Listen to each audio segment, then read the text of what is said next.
ఓపెనర్లో Abhishek, Travis head తర్వాత ఈసారి ఇషాన్ కిషన్ కొత్తగా వచ్చి చేరాడు. ఆ తర్వాత నితీష్ రెడ్డి లోకల్ బాయ్ ఉండనే ఉన్నాడు. వీళ్ళకి తోడు హెన్రీ క్లాసెన్ నెంబర్ 5 లో క్లాసెన్ ఒకసారి టచ్ లో ఉన్నాడు అంటే ఎలాంటి బౌలింగ్ గానీ ఫీల్డింగ్ లిమిటేషన్స్ గానీ క్లాసెన్ ని ఆపలేవు అని ఇప్పటికే చాలా సార్లు ప్రూవ్ అయింది. ఇలాంటి డిస్ట్రక్టివ్ బ్యాట్స్మెన్ నెంబర్ 5 లో సన్ రైజర్స్ హైదరాబాద్ కు ఉన్నాడు. ఆ తర్వాత బౌలింగ్ అటాక్ వచ్చేసరికి ప్యాట్రిక్ కమిన్స్, మహమ్మద్ షమి లాంటి బౌలర్లు హైదరాబాద్ బౌలింగ్ అటాక్ లో ఉన్నారు. వీళ్ళకి తోడు రాహుల్ చహర్, ఆడమ్ జంపా లాంటి స్పిన్నర్లు కూడా ఉన్నారు.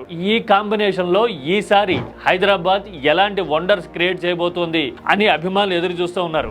మొత్తం హోల్ ఐపీఎల్ టీమ్స్ లోనే 10 ఐపీఎల్ టీమ్ లోనే ఏకైక విదేశీ కెప్టెన్ కమ్మిన్స్ ఈసారి ఎలాంటి మ్యాజిక్ చేస్తాడు?